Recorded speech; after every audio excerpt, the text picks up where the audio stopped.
জামাই একটা পাইছে আলহামদুলিল্লাহ, যার কাছে আবদার করলেই কিন্তু ইলিশ মাছ কিনে খাওয়ায়। মানে তার তো খুব বেশি পছন্দ না, মানে অনেক বড় সাইজের মাছ হলে একটু খাই 2-1 পিস। তবে আমার তো খুবই পছন্দ, আমি অন্য মাছ খাই না বললেই চলে। ইলিশ মাছটা আমি অনেক পছন্দ করে খাই। তো এত বেশি দাম সবসময় তো কেনা সম্ভব হয় না। তবে আগে কিন্তু প্রচুর পরিমাণে ইলিশ মাছ কেনা হতো আমার বাসায়, বাট এখন অত বেশি কেনা হয় না, মানে যতটুকু লাগবে ওরকম আর কি। তবে সিজনে কিন্তু মানে কিনতেই হয় এরকম, মানে না কিনলে ভালোই লাগে না। আর আমার তো ইলিশ মাছ না হলে অন্য মাছ খেতে ইচ্ছা করে না। তবে যখনই আবদার করি সেই আবদারটা আমার রাখে, মানে ইলিশ মাছটা কিনে দেয়, যতই দাম হোক না কেন অল্প কিনলেও কিন্তু কিনি।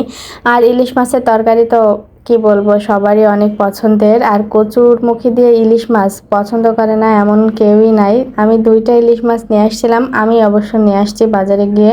ও তো সব সময় পায় না, আমাকেই বাজারটা করতে হয়। তো আমি নিয়ে আসছিলাম 2টা ইলিশ মাছ, কেটে নিয়েছি, কিছু পিস রান্না করব। এই মাছগুলো কিন্তু আমার হাজবেন্ড খাবে না, আমার মেয়ে আর আমি, আমার ছেলেও তো খায় না। তো আমাদের জন্যই রান্না করলাম, বেশি পরিমাণে রান্না করব না, অনেক বেশি দাম বাবা, এত বেশি রান্না করলে কিন্তু একদম চলবে না। পরবর্তীতে আবার দেখা যাচ্ছে মাস শেষ হয়ে যাবে। তো যাই হোক, প্রয়োজন অনুযায়ী রান্না করি। অনেক অনেক রান্না করা, পাতিল ভরে রান্না করে নষ্ট করার মতো মানসিকতা আমার নাই। যতটুকু লাগবে, আমার বাসায় আমি আর আমার হাজবেন্ড 2জন অ্যাডাল্ট, আমরা 2জনই খাই, বাচ্চারা তো খেতে পারে না।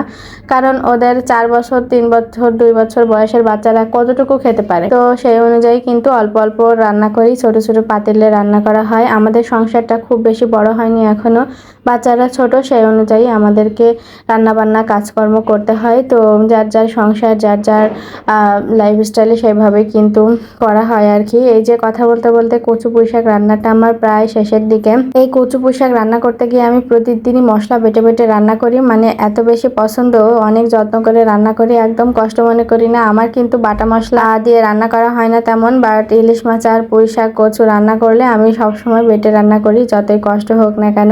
আর এই তরকারিটা আমার যেমন পছন্দ, আমার মেয়েরও খুব পছন্দ, ও কিন্তু অনেক মজা করে খায় দেখি ওকে দিলে।